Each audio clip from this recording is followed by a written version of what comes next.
Hi, I'm Seamless, and today is a day. It's a day that is the day that we have the part 2 of the making of Killer Cuts, The Way You Move, the SeamlessR remix. Sound design. Long title. So if you've seen part 1, we identified kind of individually what things were, and we also did a little bit of sound design because I got carried away and did sound design. Good job, me.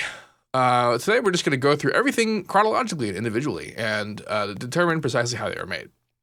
Some of the, I'm just warning you right now, some of these sounds, like these guys, don't actually remember where I made them. Or even if I did, actually, I know exactly where I made that one, and I'm not going to open that project because it would probably crash everything. So that means that you're going to have to listen to a very long dissertation about me explaining how I might have made it, instead of actually showing you how. Although it's for some of these, it's actually more than likely that I've done a how to base on it already. Not that that helps you when you're watching this video, but that's what's up. This is kind of how I generally go about remixes. Right. So in the beginning, there was this thing.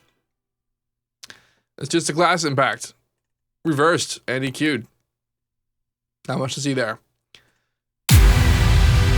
There's some more impacts, and then we have these two kind of melodic elements. Holy crap. Okay. I'm doing that thing where I minimize exploit and I turn off the actual playback on the stream. There we go, much better. Okay. I really gotta get that second computer.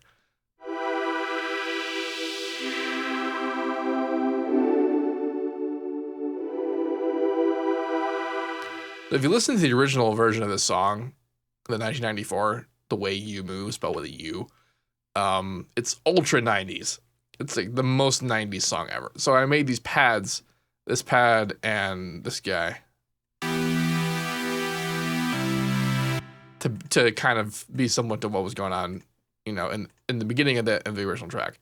It's not 100% identical. There were no stems for this, remember. So any kind of element from it that I wanted to use, I either had to rip directly or recreate. And like this wasn't a super direct recreation, but it was kind of similar. The only like real interesting thing that's happening here is that there's a bandpass that is LFO'd, and I have a volume ramp, which is something I rarely ever do for things.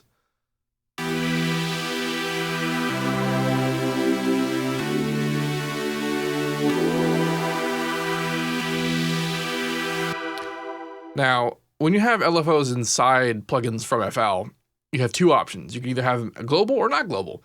If it's global, it'll keep running in the background all the time, which means that you play lots of notes, and then every note will have the continuous modulation on it playing all the time. You can turn off global, and then it'll re-trigger every time you play a note, which means it'll restart the modulation every single time. That could be useful for various things, but for what I wanted for this, I wanted it to be global. The filter is a bandpass. The width is kind of wide, and I also have keyboard tracking on. And because I'm playing a chord, this means that the actual bandpass offset is different. There's actually essentially 3 poles for the bandpass for these 3 notes all together. Harmor only ever shows you one voice at a time.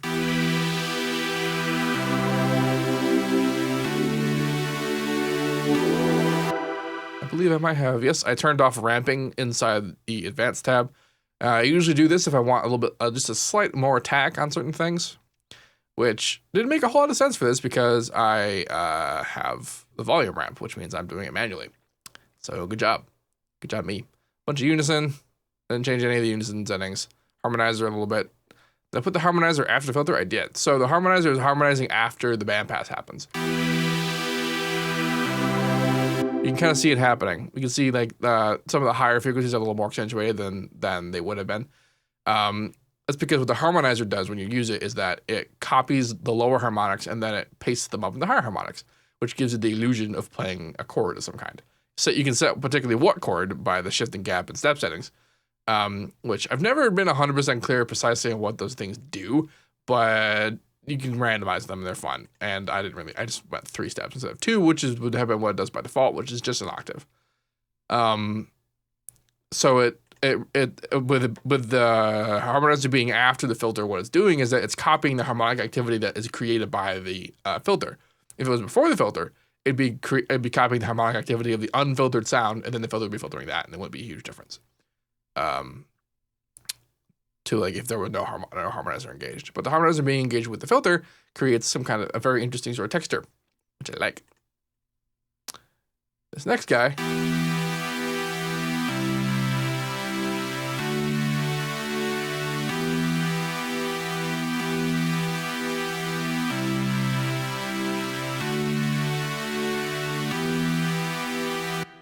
This is just the pattiest of pads. I've got the unison engaged. I'm not doing anything with it. I have the phaser doing weird things, which you can kind of see on. Yeah, you should be able to see it okay on Twitch. The higher frequencies, you can kind of see this weird little mess going on, and that's because of this shape here. Now, what the phaser does is that it plays through this shape in time, which normally applies to volume, but I changed it to frequency mode, where it's applying the differences to pitch instead of actual volume, which would normally be a gargantuan mess, but I have the phaser mask on to be a big old sweep here, which means that for the most part, the frequencies are not being screwed with, except for the higher frequencies. Frequencies being screwed with and creating phasiness is pretty much the name of the game when you're trying to create a pad of some sort. So this was a good way to kind of contribute to that plan. And notice on this one, where I don't have a tag, I actually kept the ramping on. Yeah. Distortion and reverb. Unison, a little bit of prism. I think I'm turning the prism off. Nope, it's still going. So it's just going on the way it is. And then there's also a filter. And I believe I might be automating this at some point.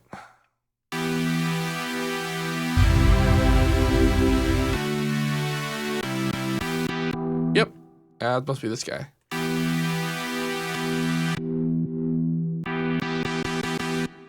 Filters away. Filter. And then we have the first bass.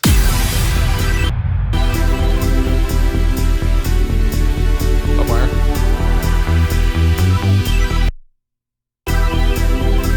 Where the hell is it?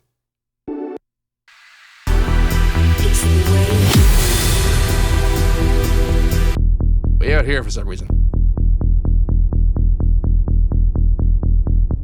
Not a lot going on here. I elected to go with the pluck mode to actually create the filtered pluck going on, which would normally make it a lot sharper than what's happening right now. So I must have done something. Am I using? No, just the prism amount is coming down. Unison index mapping. Oh, so I have different prism on left and right, which is unison index mapping is a fun way to have direct control over what you're doing on unison. Because what unison does is that it creates a new instance essentially inside the plugin of the voices you're using. Most plugins give you very limited control over what that means, usually pitch and panning and phase of the tones themselves. But what this will do is, yeah, like for example, in the unison index mapping, it's one of the modifiers inside Prism. It's letting me say that I can control the Prism setting for each individual voice. Right now there's only 2 voices, so I got 2 poles on left and right. But this is something that applies on pretty much every parameter that there's a parameter for. Like the filters, I can go to unison index mapping. I can have 9 voices. I can have 9 different settings for the filter. So I play one note, and it'll be 9 different filter positions. Same thing with pitch even. So you can actually make a 9-voice chord to play on one note. That's how you do that. That's a lot of fun. Pretty simple stuff. I swear to God, I have to be filtering this somewhere.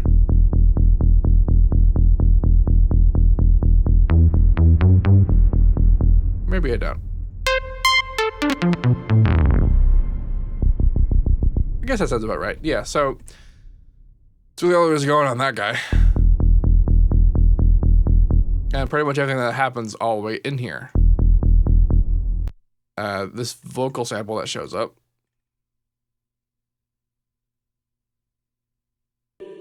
It's the way you move. It's actually from the original track. I ripped it from the intro. You kind of even hear some of the sound effects It's the way. going on in there. It's the way. It's the Oh wait, there's an ARP. I heard that ARP. Hello ARP.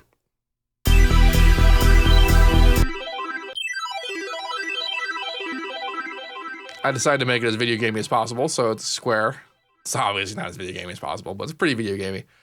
I've got a square going on. I got phase randomness to give a dispersal. I'm also in Hertz mode unison to give it even more phase randomness because Hertz mode does that. Am I doing anything weird in here? Not doing anything at all, really, because it's just, honestly, it's mostly just a square. With reverb and I guess the delay in post and EQ to make it all fit.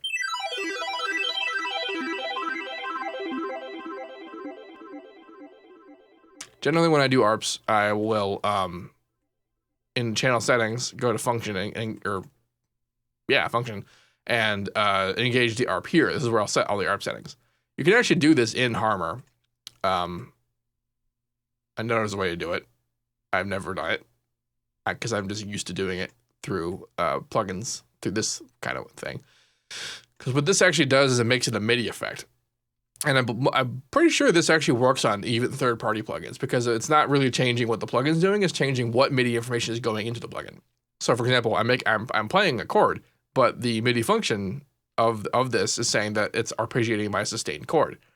And usually when I make these sorts of things, I just copy whatever the primary pad progression is and then put it into the ARP, which I don't really know why it's way the hell down here. And that becomes the ARP. And the purpose of an ARP, beyond the being like an actual, like, super thing, like, you know, being like, I need an arpeggio to happen right here, usually is to fill space. That's kind of the purpose of the mix idea. I'll talk more about that in the mix and master section. And yes, it is pretty fast. Someone in the Twitch chat just mentioned that the speed was pretty fast. And that is because that's sort of a character of like video game ARPs, is that they're fast. The chiptune-y kind of thing. And I may or may not automate the speed later.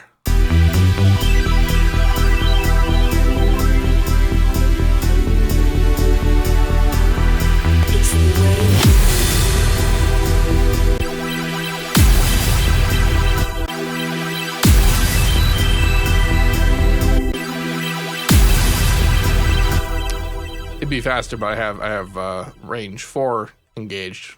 Means it's got to go places before it can come back down.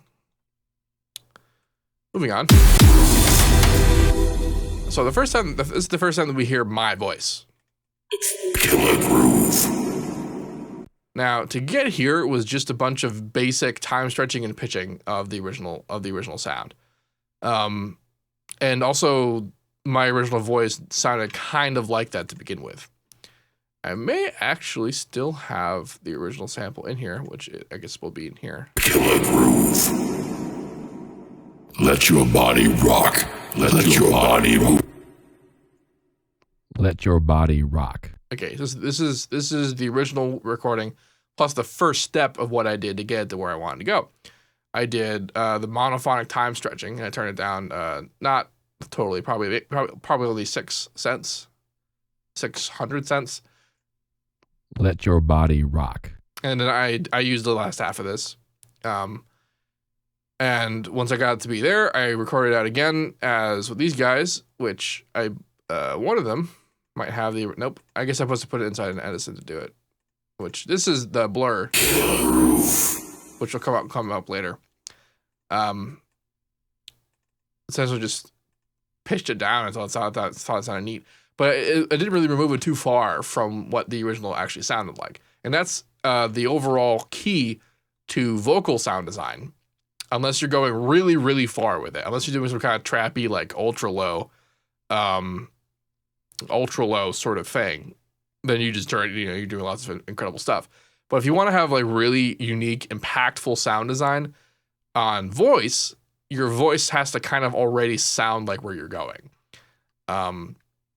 In the case of this, I can do a pretty okay, like raspy kind of low thing. Let your body rock. Like I can just do that, which sounds sort of dumb, on just straight up miking. But then when you compress the shit out of it, that kind of stuff tends to work out. Let your body rock. The compression and the EQing is a big part of what makes that work out, but it's still EQing and compressing, honestly, just the base thing. I mentioned this in the Elements video, but a good, this is Thailand. The a good example of this being the case is any of the voices that Headhunters has ever used in any of his tracks. He did a video on that once about how he has a guy that he doesn't want to tell anybody who he is because he's like his secret weapon, and that he just has a voice that sounds like that. He doesn't really do editing to it. It just sounds amazing. Also the same kind of deal with like trailer voice dudes and stuff like that. Vocal samples just kind of have to sound right. Other than that, you can get pretty hardcore with it. Like if you remember Noizia's or actual I Am Legion Choosing For You, the main sample in that song, the Choosing For You, that is actually a very well processed sample from Half-Life 2. It's the G-Man speech from the end of Half-Life 2, where he's like, instead of giving you the illusion, I'm not going to try and do his voice, illusion of free choice, I have taken the liberty of choosing for you. And that's the main sample in the Choosing For You track. And it sounds kind of different from the original sound, but not so different that it's like the trappy version where it sounds just stupid and obviously pitched very low. It was done very well to the point where it sounds conceivably like someone who's just super duper dope. Also to the point where if I didn't even like the next day play Half-Life 2 and listen to it, I wouldn't have known that. So, have a look at that later if you want. You just Google YouTube Half-Life 2 ending cutscene, and you'll get the G-Man speech, and then you'll hear when you hear it, you'll know, because like that's what happened when I played a stream of Half-Life 2, and I got to that point and I heard him say "Choosing For You," and I was like, "What?" It's the same inflection and the same beat and everything. Like it's crazy. Yeah. I think they also sampled more things from Half-Life 2 for that track. I mean, after a while, it becomes kind of obvious that it's themed. Anyway, moving on. So there's a riser that happens here.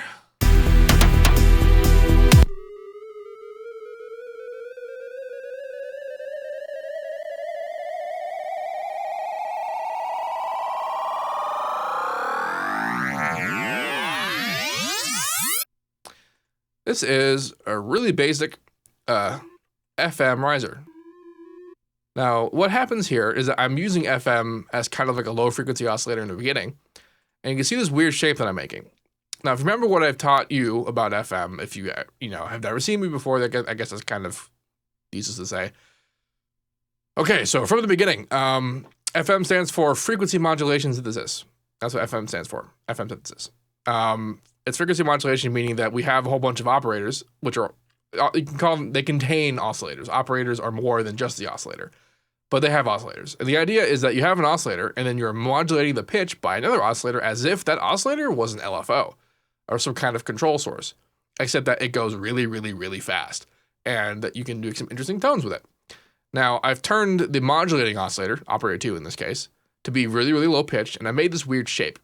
The reason why this shape does what it does is because it's made of straight lines. The reason why this is important is because FM in the digital world, works by modulating the phase of the oscillator and not really the pitch. The reason why that works has to do with what the Doppler effect is. If you're familiar with the Doppler effect, this is the phenomenon where you like you're standing on a street and like a car comes at you, maybe it's hitting his horn, maybe it's a police siren or something.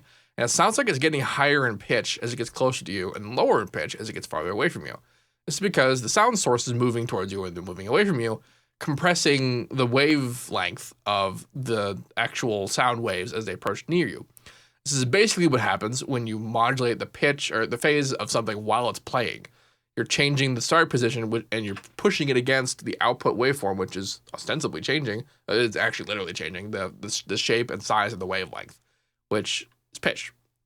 But when you do this, though, the resulting pitch is not necessarily a one-to-one with the shape of the waveform you're making. With a sine wave, it does more or less what you'd expect. It smoothly goes up and down and moves around. But then if you were to do a triangle wave, what ends up happening is that it actually is one solid pitch and then another solid pitch. And which is behavior that you would expect from a square wave. And even, in fact, if you were to use a square wave, it would actually just be the original pitch alone and no change at all. And a triangle wave would just be a different pitch alone and no change at all. So the reason for this is because of the phase modulation idea. The phase change only happens while the sound is playing, and the change in pitch only happens while the phase is moving while the sound is playing. If you just move the phase and played the sound, there would be no change in pitch. There'd be change in phase, but that wouldn't matter to the pitch. So this means that the faster you move the pitch, the phase rather, the larger the change in pitch there'll be. I guess actually the higher pitch change there'll be. So with the sine wave, you can see this as being that it starts out really fast, it slows down, it stops, and it starts up really fast, it gets really fast around the center point, slows down, stops. And so that means that we get high pitch and low pitch, and high pitch and low pitch, and that's what we want. And then in the triangle wave, what ends up happening is that it has one solid unchanging pitch and then another solid unchanging pitch. So that means you get one solid unchanging tone and another solid unchanging tone. This works out math-wise to being that the pitch change is related to the change in the slope of the waveform. The fact that there is no slope for a triangle wave means that there's no change in pitch. There's just a pitch and then another pitch.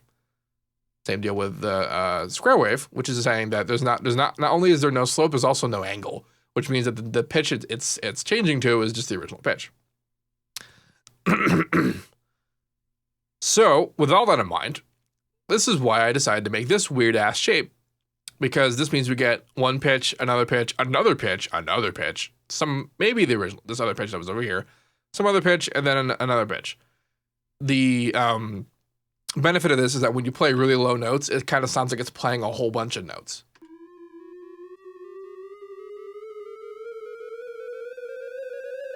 Almost like a weird ARP.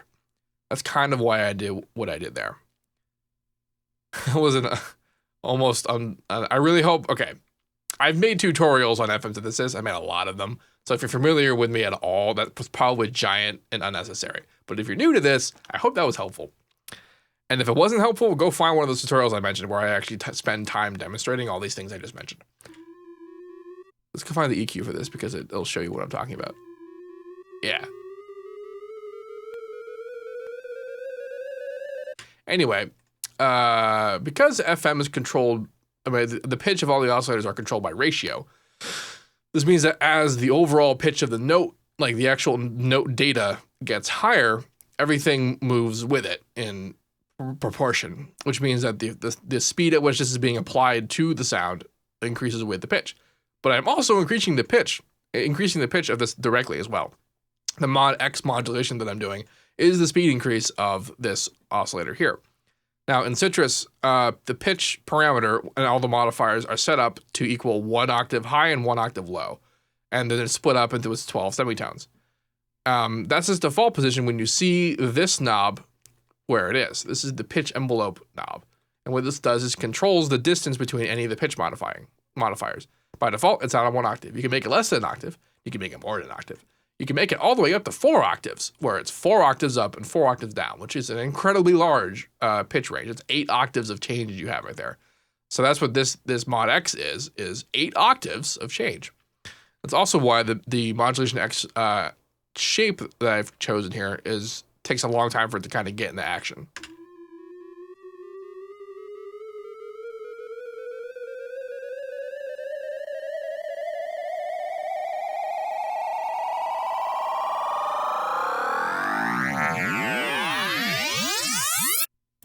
Now that weirdness you were just looking at the EQ there, if you were looking at it, where the waveforms, the frequencies are kind of bouncing around, that's called aliasing.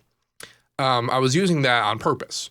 And what aliasing is when you try and create a frequency of sound that's higher or faster than the Nyquist frequency. You don't know what the Nyquist frequency is. The Nyquist frequency is half of your sample rate. It's the highest frequency that you can create at a given sample rate. At 44.1 kilohertz, that's 22.05 kilohertz, which is fine because that's 2.05 kilohertz or hertz higher than average human hearing. The math works out in sampling, and the way the digital sampling works. It all works out through this idea of band limiting. And what band limiting means is that when it's calculating the waveform movement through the sample poles, what I mean by that, do I have a sample? Yeah. So let's look at this in the waveform view and zoom way the hell in on something like over here. Zoom. Zoom, zap, zoom, zoom, zoom, zoom. Cool. This is not the most wonderful example. I need something loud and sharp. Let's go grab something loud and sharp. I'm just dumping all kinds of knowledge on you today. Here we go. All right. Now let's check this out. Zoom, zoom, zoom, zoom, zoom, zoom, zoom, zoom, zoom, zoom, zoom, zoom, zoom, zoom, zoom, zoom, zoom, zoom, zoom. Loud and sharp. Okay, this is super sharp right here. Now, what I want to draw your attention to is these white dots are the sample points. These things exist 44.1 thousand times a second to sample the position of audio at a given time. Now, the way that people kind of conceive the way that sampling works is that this just has these samples and it just plays back these samples with what is referred to as a zero order hold, where they hold the value until the next one and then they hold the value until the next one. They get this weird stair-steppy square shit. That's not what happens. In fact, you can see what happens with this kind of orange line beneath the white sample steps. And you can see, like, for example, down here, this is as far as I can zoom in. You can see that it actually curves and does this weird business that seemingly, well, obviously it goes through all the points. Why would it have decided to do that? Because you yourself could probably think of a billion things that could fit through all these points that would, go through them all. Why did it settle on this one? And in fact, the way the sampling does its thing is that with all the sample points that it has, it will always solve for only one possible line that can fit through all the points. And this is because of what I mentioned earlier with the idea of band limiting. This is saying that of all the points that we have, no matter what sound that it generates, it cannot create a tone higher than Nyquist, than 22.05 kilohertz. With that in mind, if you deviated from any of these, even a little bit, any position of this line, and if I made some weird like sharp angle here, if you deviated from that at all, it would create higher frequencies than 44 or 22.05 kilohertz, and that would mean that it wouldn't work as a solution. So that's why the sampling algorithm knows that this one line is the only one that works. So that means that it does some weird things for when you try to make something go higher than 22.05 kilohertz. And that effect is called aliasing because what happens is that it doesn't just go away. It's not like a filter where it's just like, okay, can't you just hear it? Can't hear it? It's gone. What happens is that for however many frequencies higher than whatever frequency higher than 22.5 you try to go, it will loop around and go down. So if I went up to say 32.05 kilohertz, 10,000 hertz higher than Nyquist, it would wrap around and go 10,000 hertz below Nyquist down to 10K hertz, which is super audible. And that's the movement, the aliasing movement we get when we listen to the riser.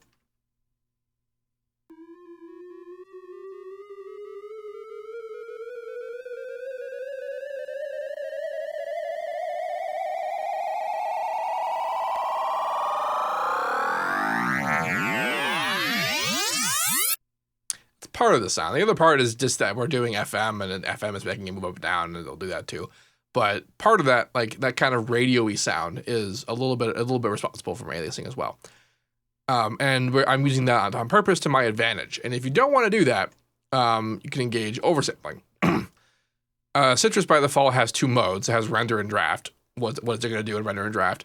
And then this is so that you're not using a lot of CPU while you're doing it. But then when you render, you can do higher quality things, and it'll try and remove some aliasing. However, the amount of aliasing that I have created from what I'm doing with what pitch I'm using means that even if I use the highest amount of anti-aliasing at 64x, it won't matter. It'll still alias because it's going so high above Nyquist. But if I were doing like playing like a normal like saw wave, like the normal saw wave like waveform inside Citrus, when you play like a reasonably high note, like a lead tone, it'll alias and it'll sound distorty and weird. In fact, I can just do that. I knew I needed to turn on my keyboard. All right. aliasing lesson in the middle of my how to build or my fucking making of. So you kind of hear that fucking. It's like not very good sounding. It already sounds distorted. That one in particular had kind of a weird tone going on. That's aliasing. And if I just yanked up oversampling, suddenly better. It cleans it up. So if you're ever doing really high-powered leads inside Citrus, then you'd have to either build a sound that utilizes the aliasing, which you can do sometimes. It could be a lot of fun, or use a lot of oversampling to get rid of it. How to build all. Can he build it? Yes, he can. That was a quote from subscriber Tetris Stream with a 5. That's the internal Citrus anti-aliasing. There's actually a global anti-aliasing, which I don't think affects Citrus because, again, sometimes it can be a tool for sound design. This is resampling bit here. This is also what that means when you look at it in your render. And this is also why I tend not to use it in the render. I'll render at 2-point linear because I have 2-point linear engaged when I'm making the project. And this is because if you don't have anti-aliasing on, which I don't, linear means it's not doing any anti-aliasing at all, and then I render it with anti-aliasing, chances are there's a whole lot of sounds that I made and processed and EQ'd and compressed with aliasing that it was doing, that it was creating, and then that's all going to go away, and then a huge portion of textures and things that I'm expecting to be there are going to be gone. And that means my song is going to sound way different. It's not what I want to do most of the time. Fortunately, things that use aliasing are usually distortion plugins, like the distortion inside Harmor, the Wave Shaper. I mean, that's why the Wave Shaper. Let's find somewhere and I have a Wave Shaper. Here's one. Wave Shaper actually has resampling as well. It goes up to 16x. So if you end up doing weird shapes that are very high frequency, you can kind of attenuate that a little bit if you want to. Sometimes I don't. In fact, most of the times I don't because I like the sound that it creates. So, yeah. Can you do anti-aliasing with Harmor? See, that's a good question. The distortion is a filter setting which kind of does that. It, by default, filters up at 32,000 hertz. That's actually kind of nice that it goes all the way up that high. But the actual synth itself doesn't require anti-aliasing because it cuts off at like 17K hertz, which is kind of low. But to go, the thing is that there are so many harmonics at that range that to go higher than that, you need an incredible amount of harmonics, and it gets really CPU intensive, which wouldn't matter for me, but apparently matters for everyone else, and that's why the developer decided not to go that high. Yes.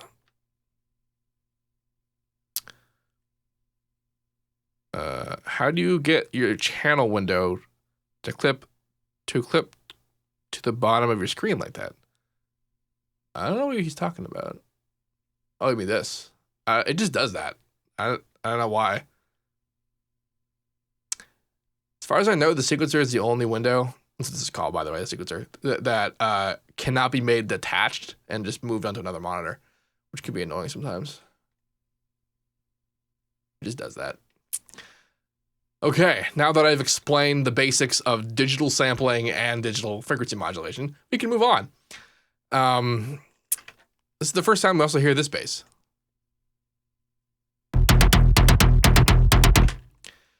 I didn't know what tribal was. Apparently it's a genre, but where you make primarily percussive bass sounds like this.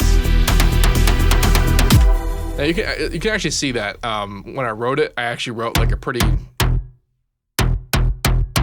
standard, like it's just eighth notes. But then I just cut it up and moved it around in pattern form inside the playlist to kind of make the rhythm. Now the sound itself is a lot of fun.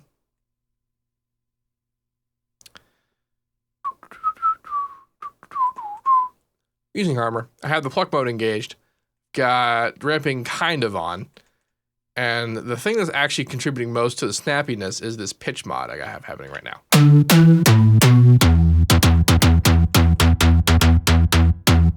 I'm doing it on both. Nope, just here.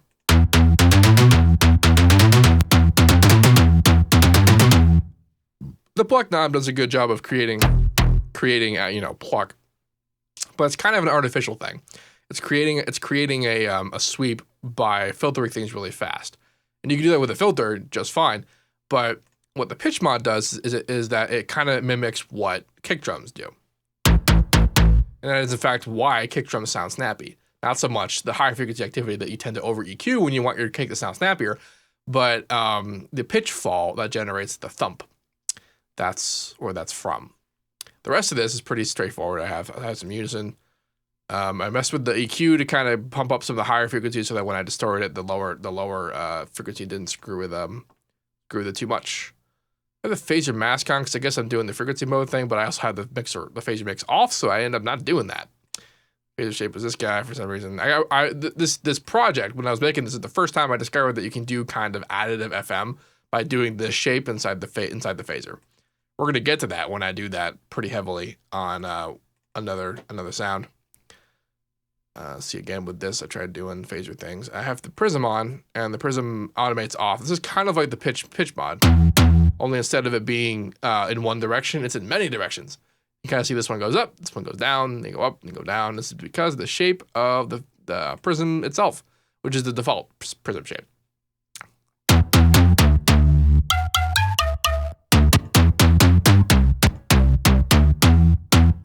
This is also a detune operation 8.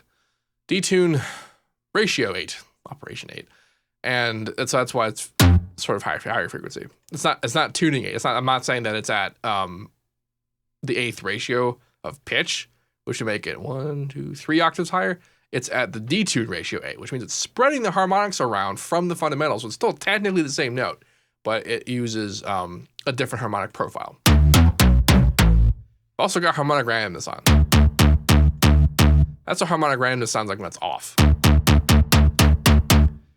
There's two sides to this. There's running and spectral. I like spectral because what this means is that it's changing the start time of each individual harmonic relative to each other. You can kind of see it doing it. It's a little screwy. And lots of fun. That's why I do that.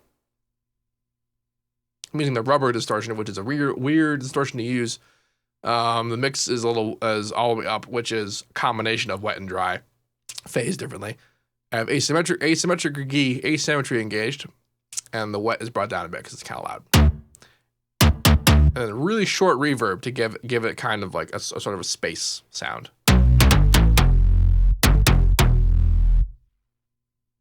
Lots of fun. I wouldn't say that's the main bass. I guess maybe that is the main bass, at least for the first drop. Let your body rock. Let your body move. Let your body jump. Let your body rock. I guess this is kind of the first bass. I forgot the part where I didn't want to play too much of any of this because then if I did, it would get caught by YouTube's content ID because I don't actually own this song. I was paid a lot of money for it, but it's owned by Microsoft. So, whatever. I guess it's fine if it gets hit. I make enough videos that I'm not gonna miss the $15 of ad revenue I'll get for this. All right. So, the first thing that happens when we get the hit here is we hear a lot of stuff. Now, one thing that's happening is that I have a sub.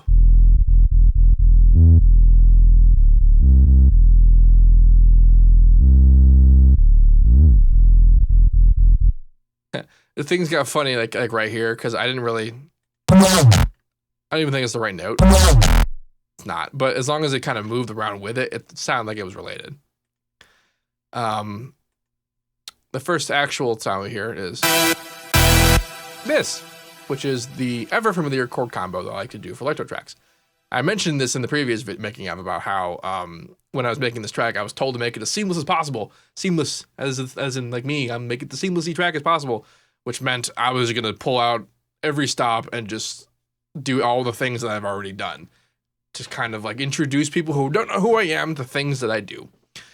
And I did that pretty well. And people were also harping on the progression for being too simple and too samey like my old stuff. And and also like my new stuff and like all my stuff because I do that. And the funny thing is while that's true, like I probably would have done like this anyway. This is the progression from the original song. It's a remix. That's the point. Come on, you guys. Especially over there, vocals. I'm gonna try and be a little bit more diligent about playing things.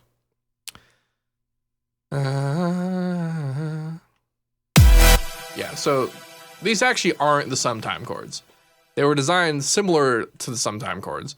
If you ever actually opened up the sometime project and looked at the chords, this will be a familiar harmonic unison profile to you.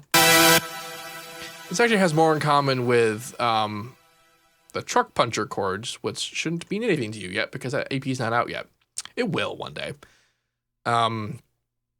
Harmonic unison is creating this shape, and like the point of that when I made the sometime chords, is that I was actually trying to make something like organish sounding, and the kind of thing where if I low passed it and distorted it, it would sound kind of like the rotary organ that was used on Dead Mouse's track, Ghost and Stuff. Yeah, that thing. That was just a contact organ. I'm pretty sure. The direct inspiration for the original sometime chords was that, but the usage of it was inspired by overwork, specifically the GoPro Hero video that his track was used on for the Hero 3. This is just a version of those chords because there's only so many ways you can skin a super saw. I mean, there's a lot of them, but there's not enough that I wanted to make a big deal out of it. So I'm doing the super saw thing where I got a bunch of voices and then I have another set with a bunch of different voices, but still pretty similar. And it's actually rather low to kind of keep it stable, a little bit harmonic randomness. Harmonic randomness is the name of the game when you're doing pad stuff, like I mentioned earlier. And Harmor is nothing if not a wonderful way of creating harmonic randomness. I have vibrato engaged on one, not the other. I have prism engaged on one, not the other. Am I automating prism amount? Yes, I am. So it shuts up after a bit. And it's distorting. Not a huge amount going in that on there. EQ and reverb. And a patcher. What was I doing with a patcher? I guess I was trying to experiment with something. This next thing is just a bass. Pretty standard, sharp, kind of clicky thing, which is really designed to be played only with the bass, only with the chords, and every so often by itself as an accent. The way I like to do this is I create unison. I create a weird unison profile, and I fuck around with a harmonic phase, which is what this is. This is a wave type in the line type options. Turn on wave, and you get this. And then what I'll do is I automate down the unison pitch thickness through an envelope. So that means it starts on pretty high, and then you bring it down low. So that means that you get the phase weirdness of it, but then it when it goes back down, you get some stability for when you hold down sustained notes, as opposed to. Still kind of does it, but it happens too long for it to be of detriment to the stability of the sound. Distortion, compression. Actually, this is the setting about which the distortion is almost entirely the dry mix. It's kind of weird. And then EQ'd, and then because this sound and the chords are designed to be played together. Let your body rock. I say is the very next part is play it by itself. Pretty much all there is to that. You got the chat is confused over why I called something truck puncher, and it's actually an in-joke with a friend of mine. We played a role-playing campaign called All Flesh Must Be Eaten. It's a zombie role-playing game, and it's kind of like D&D Left 4 Dead. I actually know which came first, Left 4 Dead or this. It's just a role-playing game. But tabletop, that is. And there's a kind of zombie in there that's pretty similar to the tank, like already. And my friend may or may not have directly designed it as a result of the tank. I've never looked at like the GM side of things. I've never run a game. So I'm not familiar really with the stats that are created with that. And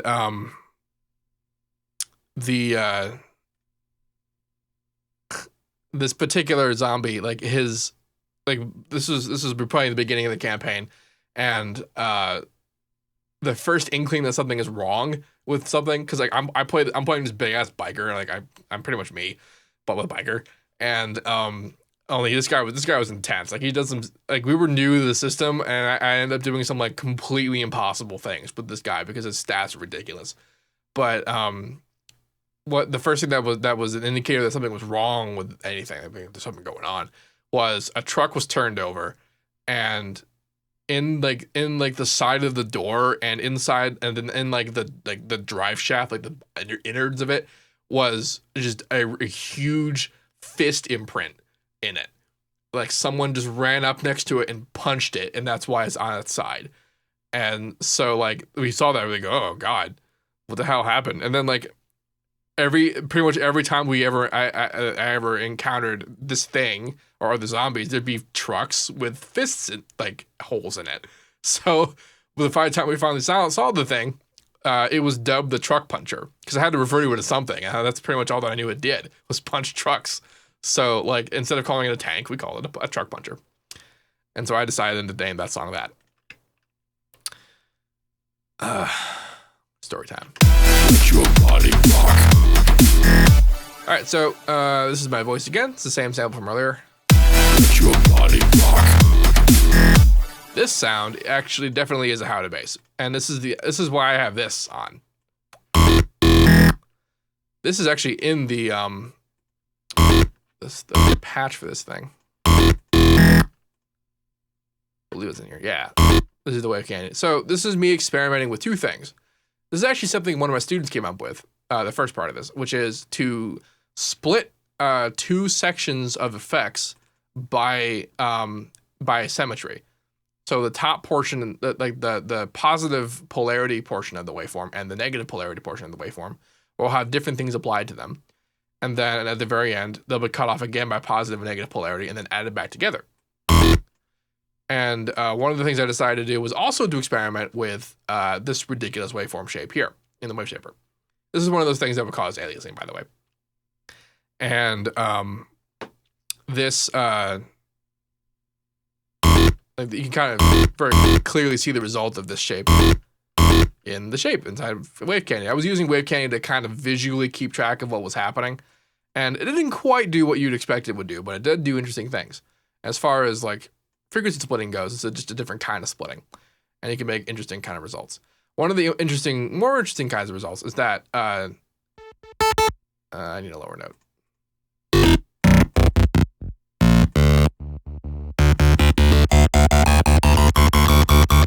You can kind of change the distortion modulation by increasing or decreasing the volume of the sound. And this is because the nature of a wave shaper is that this graph that we're creating with this line represents input versus output. And from bottom to top, it's about volume. So that means if you hit a quiet level of volume, you're only going to reach like the first quarter of the waveform's interface. And then if you hit, half, like more, you get halfway and louder. And if you're so loud, up to 0 dB, I'm pretty sure, then you get to the top. And this means that if you're quieter, you only get pushed through one or two of these square waves here. So that means that you don't. You can kind of see the line in there among the other lines.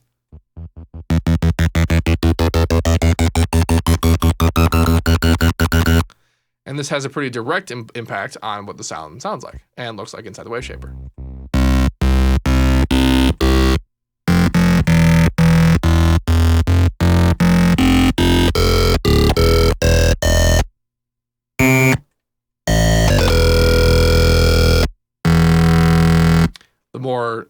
The more, the square waves you go through, the more lines that show up, and the higher the frequency, the modulation ends up being.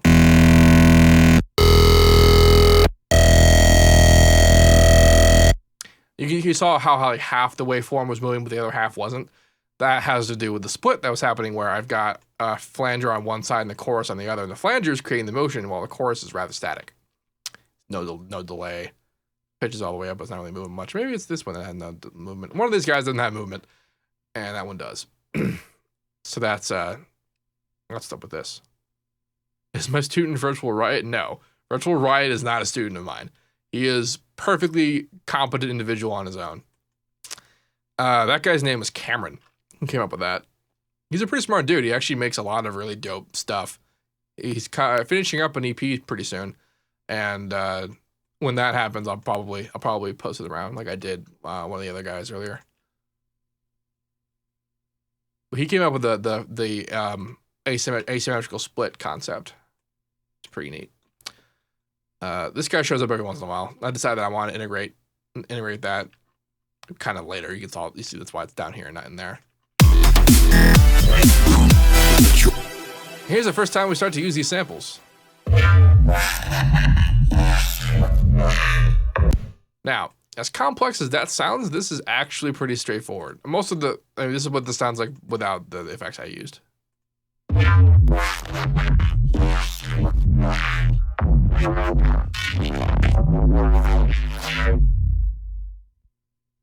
That is the result of a lot of EQ modulation, compression, distortion, EQ modulation, compression, distortion, EQ modulation, compression, distortion. That's the stack.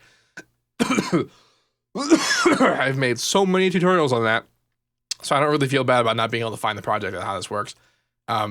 Just go into any of the how-to bases that have EQ mod in the title, and it'll explain a lot about how this works. The primary difference between this and most of those experiments is that this sound was originally a square wave. That's what gets this kind of like metallic tone going on in there. The high frequency crunchy stuff is just when the bandpass. The way I do EQ modulation is that it's not really EQ modulation. EQ modulation would be when you're doing EQ specific things, like using these as the way they are right now, which are peak filters. That's what they're called, peak filters. But what I do is I make actual filters out of these guys. And I use a bandpass filter and 2 notch filters. That's usually what I use. Sometimes I'll use more notches. Sometimes I'll do parallel two bandpasses. Sometimes I'll use peak filters, but most of the time it's a bandpass and 2 notches, which you can do without the EQ. You can do it with a normal filter, but I like using the EQ because it's very visual. And that kind of like high frequency crunch happens when you bandpass all the way up. So that's what that is. This guy.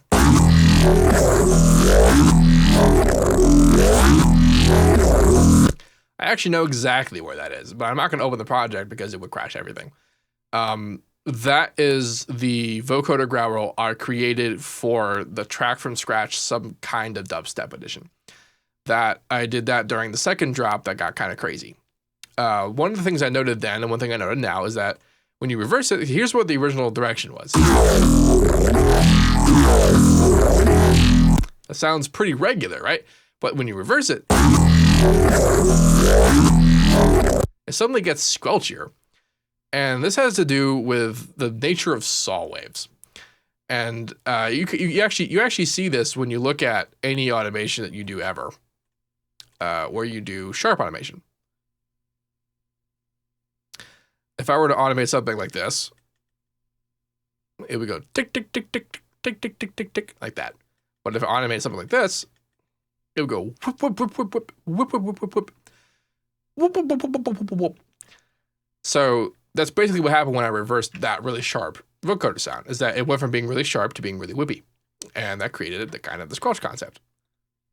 That could be a lot of fun if you're sort of lost on how to make something sound a little bit more interesting. Reversing it can sometimes yield awesomeness. Yeah. What's this? That's that guy again. That's this guy again. Still that guy again. And then this guy. This is exactly the same thing as I described earlier with the EQ modulation on the first one, only that was a saw-based sound, not a square-based sound.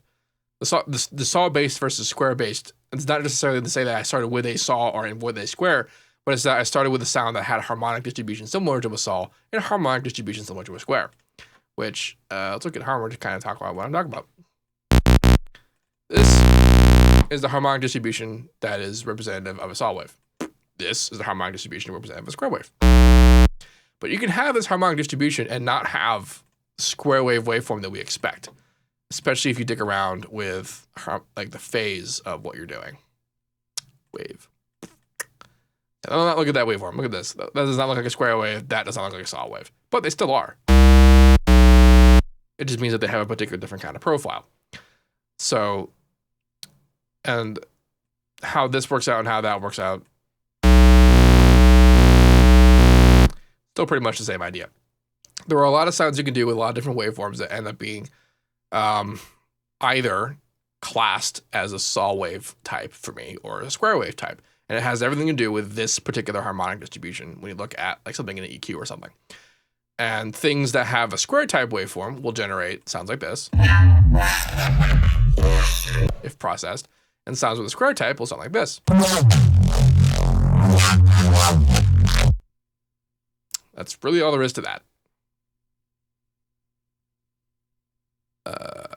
I do also remember what project this was, but like at this point, the EQ modulation thing is so straightforward that I really will just recommend that you find a tutorial on it on my channel, because while it feels daunting and weird and stupid, it's not that bad.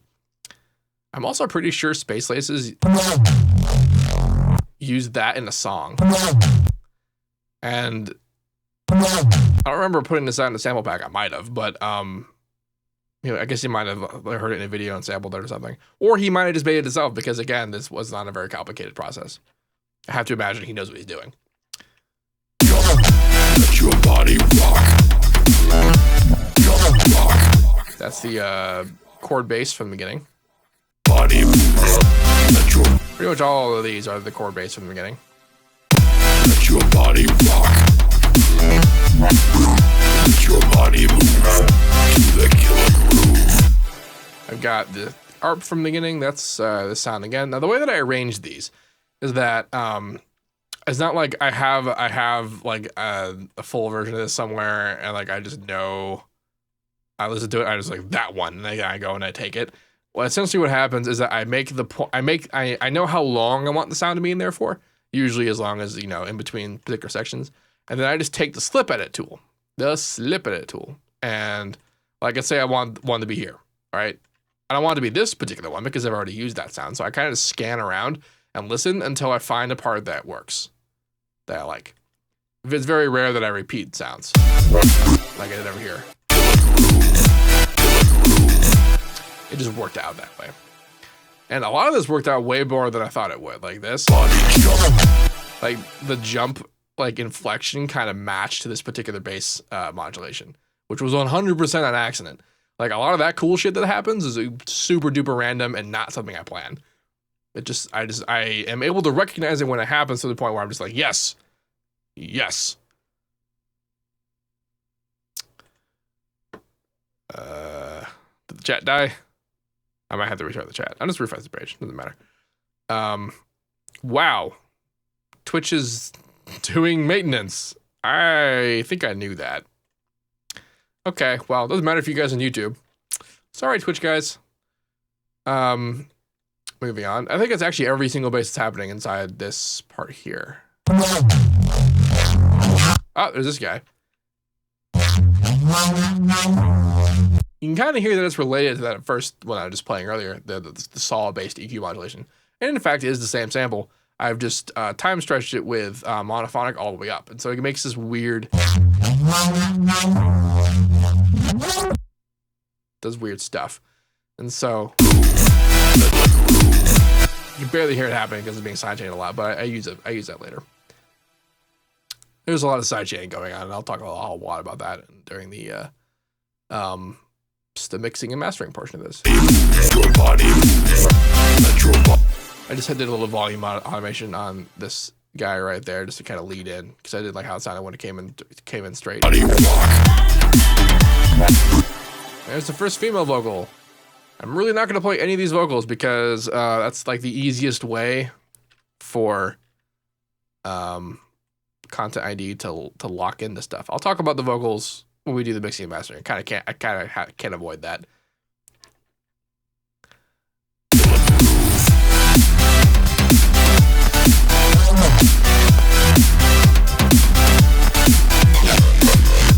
New sound. All right, so this guy. This is one of my phase verbs, altered a little bit. So the phase verb class of harmony presets, which you can see there's a ton of. I call it phase verb because its wubby nature is generated by the phaser. You can see it doing it. This particular one, no, I guess this wasn't. But anyway, I'm using the phaser. I do the unison thing, and I'm pretty sure, yeah. So I do the unison automation down, much like I did for the chord bass. I've got a phase randomness on, which I did not do when I originally made this preset. I made these presets pretty much all around when I made Resolve back in the day, and I haven't used a lot of them since. And it is a really cool kind of it works out. Now that double speed that's happening right there is because I linked the movement of the phaser to the keyboard tracking, which means that when I slide note, the phaser moves with it. You can kind of see it doing it too. You can see it like change its phasing shape when the pitch is moving up and down. That's a lot. That's a lot of fun. Square wave or saw wave thing. I'm only got one. Phaser shape is a little bit odd, and the phaser shape and the harmonic unison is doing something to make it sound dirty. Which is like, well, dude, but tell you what. I think I turned off the prism. Wasn't super necessary. Yeah, so the phaser shape is actually super important. Phaser shape and offset and width and all these things, because there are certain settings you can have of all these things that don't match up, that don't sound rhythmic when you play them against things that are rhythmic.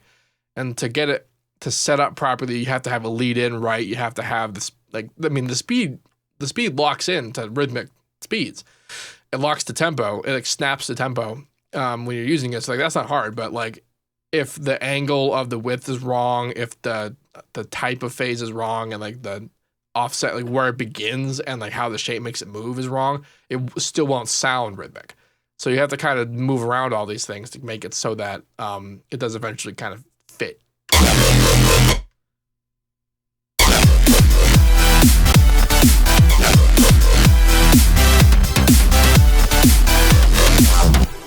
Just combining those sounds. Woof, woof, woof. This guy again. And again. That one again, but with a different slide.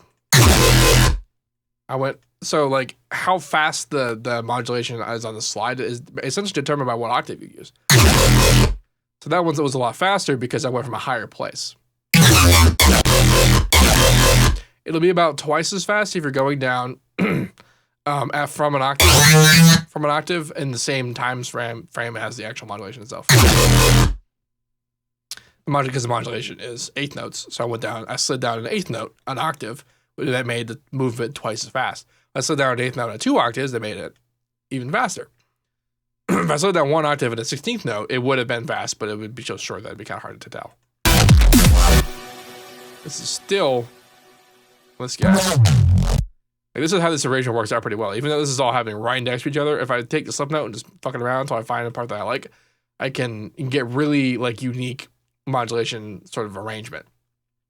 And that's all trial and error. Like it's super, the way that I design these sounds is not like, what I'll do is generally speaking, I start making these when I don't have a song idea. So the information I put down is totally arbitrary.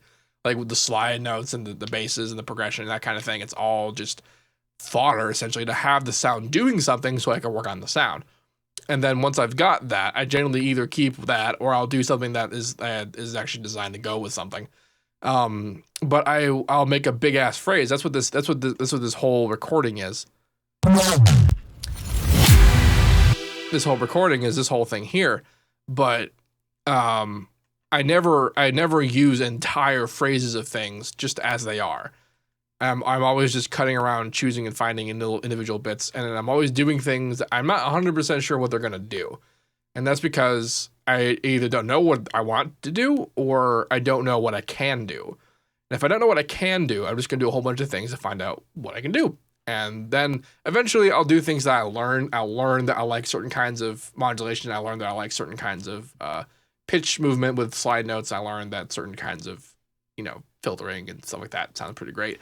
And then like later in that same song, I might do something more specific to fill things that I feel like I need more of, with that I don't get from what my original cut of the first like actual sound design trial was.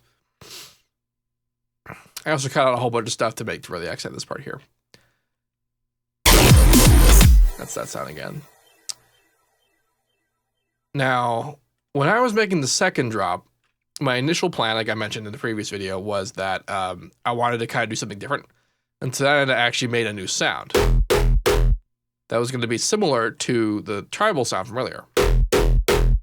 This is a work on a preset I've made called Filter Bass. And what this is I have a little bit. Am I doing it with pitch or unison? I don't know what. It's apparently. Oh yeah. So the unison pitch thickness.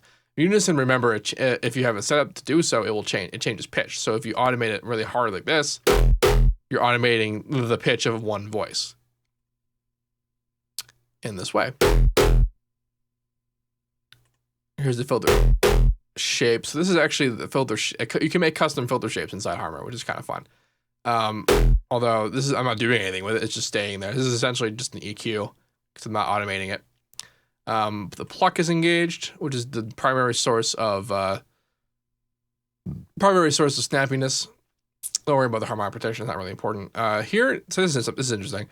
Remember we're talking about the idea of the saw profile and the square profile. Well, the saw profile has the first harmonic as the first octave, and the square profile has the first harmonic as the fifth above the next octave, the first octave. So you can actually, even if you have literally every other harmonic active, you can kind of make something sound a little bit more square-y by removing the first harmonic, which is what you do with the local EQ. You can individually remove particular swaths of harmonics. You see there. That could be a lot of fun. I disengage something I don't want to do. Harmonic protection, unison pitch, filter shape, pluck shape, EQ, yeah. And I engage harmonic randomness, which also wasn't something I did when I initially made this preset. I have the pedestal resonance type. That's kind of how this original sound worked. Was the resonance was intense, and that made it sound really interesting. I might automate that at some point, but my plan was kind of abandoned because the second drop is literally the same thing as the first, only half timed, and there's like 1 or 2 new sounds involved. Pretty much everything up until here is the same. And right here is where we utilize the first additive FM sound that I experimented with. Let your body move. That. This.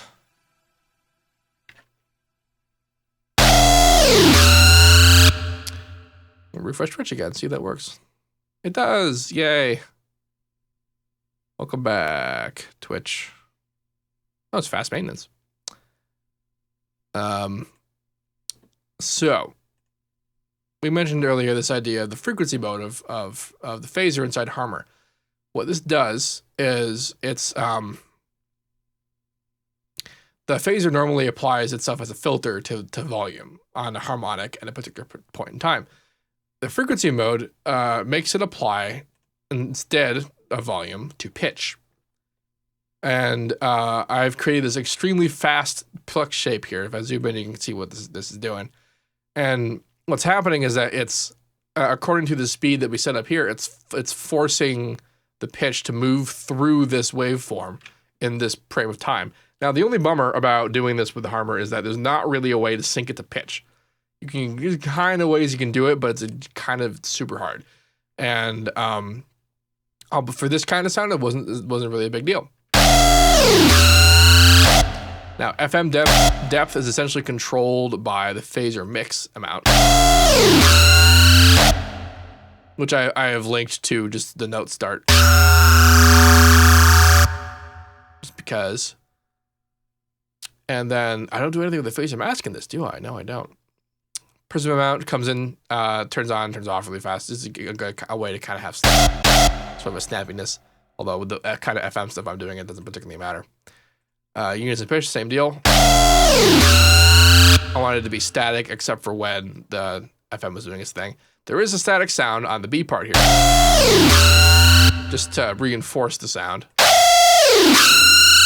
Otherwise, it'd be that. Some distortion, reverb, and all, whatever. So, when you're doing this kind of craziness, I didn't do it here, but later I was told by Goal, the developer, that you want to bring down your granularity. You kind of probably heard, and also bring up precision. And just doing those two things, you probably could see and hear a difference in the sound, because hardware is not really designed to move around this fast because it's not an FM synthesizer. So there's settings around here to kind of determine how fast and how sharp certain movements going to be. You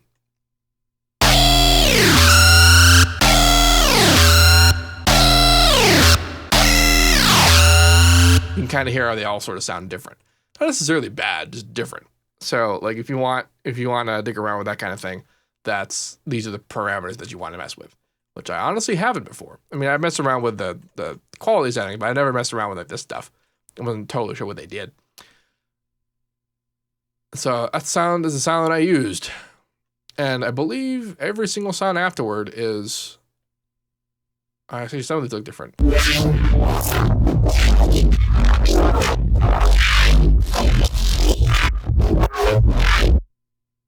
That is from my FM research project. I definitely made a database out of this. And I also used it a lot in the VR remix. It kind of showed up.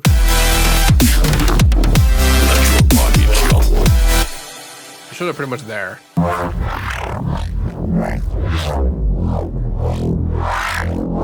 That's another one that showed up right there. These are still more EQ mod bases.